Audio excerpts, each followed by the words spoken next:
Баршаңызға сәлем. Бүгін сіздерге керемет болып шығатын балықтың рецептімен бөлісемін. Ол үшін бізге 2-3 штук балық қажет. 2-3 штук балықты жақсылап тазалап осылай майда бөліктерге турап 2 сағатқа тұздап қоямыз. Тұзы сіңіп тұру үшін.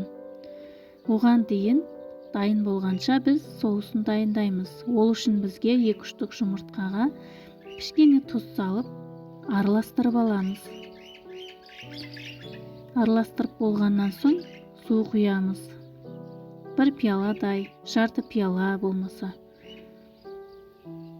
Оған 5 ас қасық ұнды салып жақсылап араластырамыз, ірітігі кеткенше.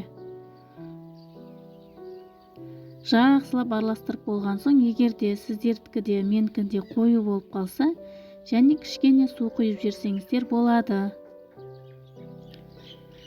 Жақсылап араластырып, ірітігі кеткенше араластырамыз. Оған дейін мен газ плитаға майымды қыздырып қойғанмын. Дайын болғаннан соң, осы соусқа жаңа балықтарды 2 бетін малып, қызып тұрған майға қуырып аламыз. 2 бетін аунатып, қызарғанша қуырып аламыз. Өте керемет болып шығатын балық. Ешқандай қиындығы жоқ, сіздер де жасап көріңіздер. Бір беті қызарып піскеннен соң, тағы бір бетін аударып, пісіріп ала береміз.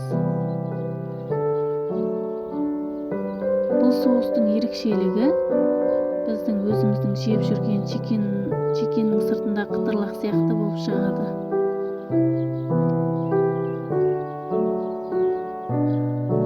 Осылай пісіріп ала береміз.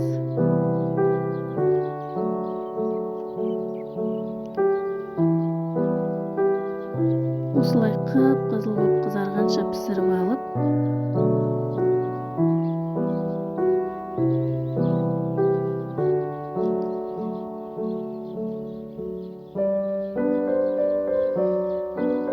майымыз қызып тұру қажет.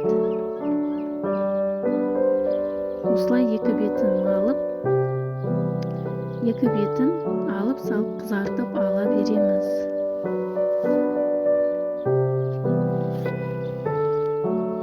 Міне осылай 2 беті қызарған соң, таза ыдысқа салып, салфетка қойып, алып ала береміз. Міне осымен біздің керемет балығымыз осылай әдемі қып-қызыл болып шықты. Бетіне қалаған зелендеріңізбен сәндеп қойсаңыздар болады.